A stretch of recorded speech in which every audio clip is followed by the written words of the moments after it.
Things that's always tough is when you're a little kid, is when you come to church or you come to parade and you're behind everybody who's taller. So I always like it when the kids are up front. As I was mentioning to Pop and his little girl here, she went out. I said, if they cry a lot, they're just singing, you know. I like to hear the little ones sing. And if they like to sing the whole Mass, walk them out. When they quiet down, bring them back in. If you need to walk them out, that's okay too. And if they're insistent, well, then you can always go into the little room here. But I like the kids up front so they can see what's going on. When you go to a parade and your kids can't see because there's all these adults up there, what can you see when you're a little kid? It's the same thing in church. Everybody stands up, what do you see? Their backside or their lower backside. They can't see anything. So how can they pay attention to what's going on when they can't see what's going on?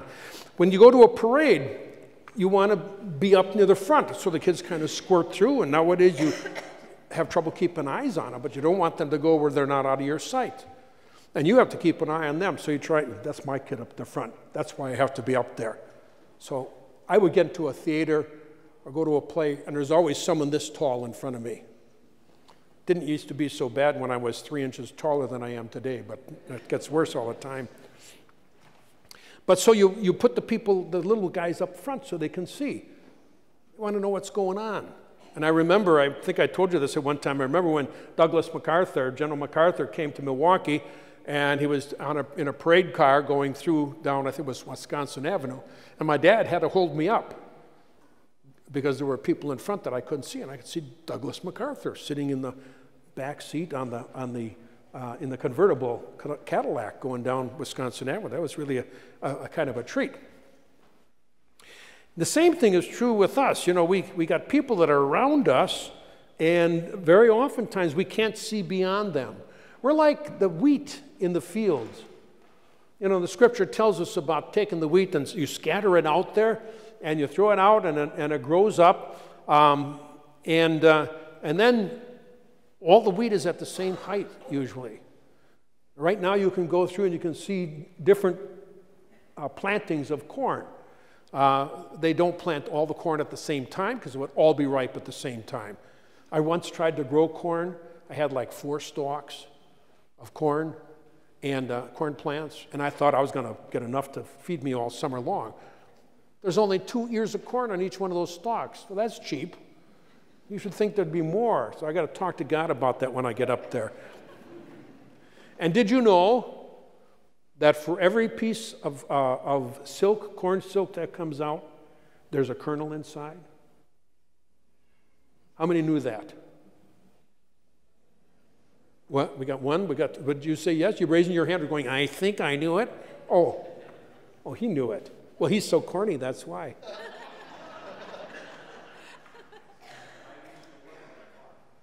I did too one summer. That was enough. My dad did as he was growing up, and he became a banker instead. So anyway, you only get 2 ears of corn, and for each kernel of corn, there's a little silk piece coming out of there. So you know if there's a lot of silk, you're going to have a lot of good pieces of corn in there. Some might be partially eaten already, so there might be some meat in there. When you open up the husk and you see, oh, we either go fishing or we have a little protein in here with the corn.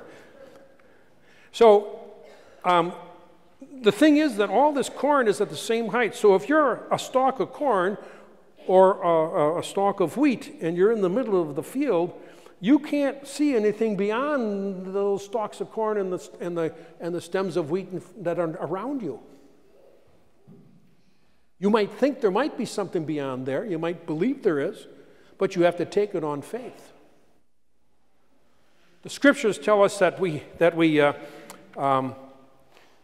walk by faith, not by sight, and that's really true.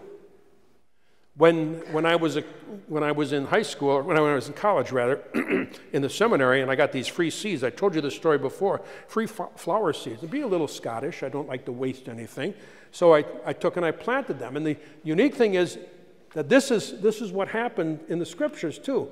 The farmer goes out and he scatters the wheat, scatters it out there, and then he lets it by itself. There's nothing you can do to that. You can't make it grow. You can only put the elements together. And that's what I did with those flower seeds. I had the soil there, I had the seeds, and I threw them together and I watered it. And I kept it watered. And then one day, all of a sudden, pop, pop, pop. I didn't hear it, but all these little flowers were starting to come up through the ground. All I could do was put the stuff together. I couldn't make the seed grow. I couldn't make the dirt. I couldn't make the water. I couldn't make the seed. But I could become the actor who put them together to farm them. And that's the way it is with God's world. God puts us here and gives us the seed of faith at our time of our baptism through our godparents and our parents. They can nurture that, but they can't make faith grow in us. That's our job. And sometimes it's very exasperating for parents who do all this nurturing of the faith with their children, then suddenly their children decide, I don't think I need God anymore. And they stop going to church. And they don't get married in the church. And they stop praying to God. And they don't have their children baptized. And so we begin worrying about our grandchildren. And we pray for our kids that they'll come back to the church, maybe get their marriage validated. You can lead a horse to water, but you can't make it drink. You can give your kids your faith by example and teach them what you know and show them what your faith is. But when they get to a particular point in their life, they begin making decisions, and they have to decide whether they're going to stay with God or walk away from Him. We have to leave some of the work to God. We can plant the seeds of faith in our kids. God makes it grow. And He does it in His own way. And that's hard for us sometimes, especially if our faith is strong. But what's important, especially as dads and moms, is that they see how you live your faith. Because as a father, if you don't live your faith, what kind of idea are they going to have about God the Father? If they don't see dad or mom practicing their faith, they don't see you praying, why should they pray? So as dads in the family, you have a particularly important role, because you have to give a good example. And then you let God take it away. Let God touch their lives. And that's the scary part. We don't like it when it's time to let our kids go. We try to give them last-minute advice. And Roy's there. And hopefully you keep connected with your kids, even if they're not connected with God, that you keep them connected. Because they first learn about God's love through their moms and dads. And sometimes as dads, we don't think that's that important. But it is. My father was a man of faith. There wasn't a Sunday that we didn't go to church because he went to church. We did it together as a family. And when we got a little older and didn't sleep the night before until 2 or 3 in the morning, that was my brothers, not myself. I was always in by 9. But our dad made sure we got up and went to church then. And usually as a family, we prayed together. But we were always going to church on Sunday because that was my dad's faith. And in fact, his first wife, she died of a heart attack not too long after she had their baby, my older sister. And Dad was left to take care of her. But she was so impressed by the way my dad lived his faith that she was going to go and become Catholic. She was Episcopal. And that my dad's faith impressed her. My father and mother always showed their love for each other. They embraced each other. They kissed each other. They said out loud that they loved each other. And there was not ever a time that we were ever allowed to say something sassy to our mom. You don't talk back to your mom. My dad showed by his love what it means to love a woman and how we ought to treat women. And our mother showed us by her love what it means to be a good wife with a good husband. So you see, we had good example. And because we get good example from our parents, we can begin to say, well, maybe that's what God's love is all about. Because we can't see God. But we can see his love in our parents' love for each other. And their love for the children, their love for us. And that can lead us forward. You see, God looks at everything from Google Earth. He can see everything all at once. All of time, from the beginning to the end of time, is present in front of God. He's all-knowing. He's all-seeing. And it's like he's up above, like he's standing on a mountaintop. And he can see everything below him. We can only see what's around us. And so we act out of faith, not out of knowledge. We do a lot of things by faith. You turn out the electric light switch and you expect the lights will go on. If they don't, you're disturbed. You get in your car, and originally there was a little button on the floor you pressed. It was a starter button. Some grandparents might remember that. There was a little button on the floor. Then they moved it up to the dashboard. You press that in there. Then they went to a key. Then they went back to the button. And you have to have a fob in your pocket. Otherwise you feel really stupid like I did yesterday. I went out to get in the car, got everything set, closed the door, got in, pressed the button. Meep, meep, meep, meep, meep, meep. The fob was inside the house, right next to the hearing aids.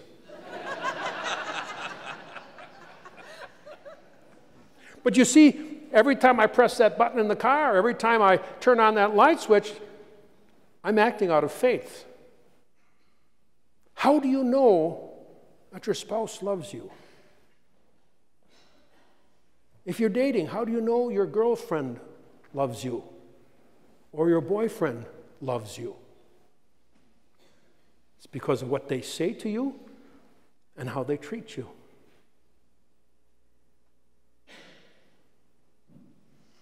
That's what does it for us. And then we take that on faith. We actually believe that this person really does love us, really does like us.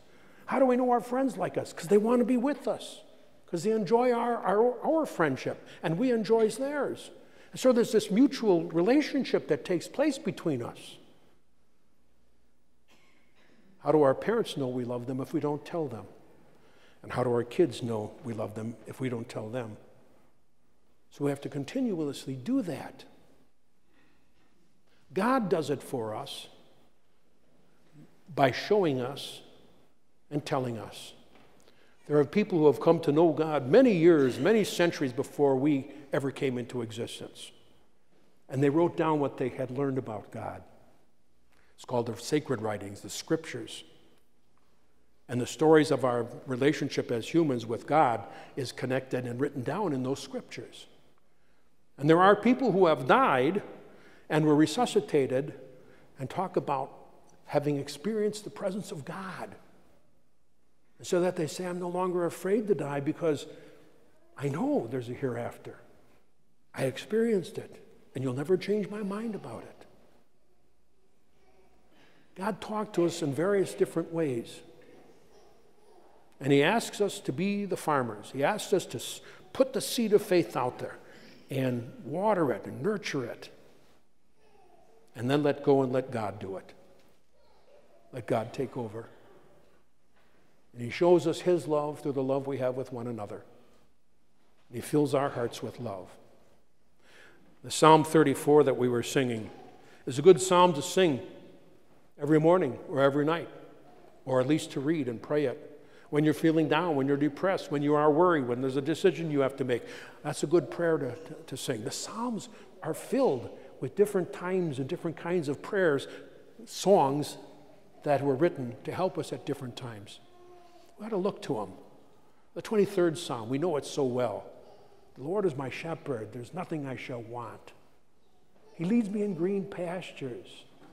Beside still waters, he takes me. With his staff and his courage, he guides me. He won't let anything happen to us. Spreads a table out in front of us. God is a loving Father, and he gave us his only Son. And because of what happened and what people experienced, we are here today as a community. We share that same faith. We share that same belief, even if we might have doubts. We're here today because Jesus, the Son of God, gave us himself in the Blessed Sacrament. In a few moments, a few minutes, we will say the words of consecration. And because I'm the ordained minister, when I say those words, we do believe that the bread and the wine become the body and blood of Christ. We don't need to understand it because we walk by faith, not by sight. It doesn't look different. But in our hearts, we know that it is different. And so Jesus invites us to join ourselves with him and with one another in communion. And we're all sons of God the Father.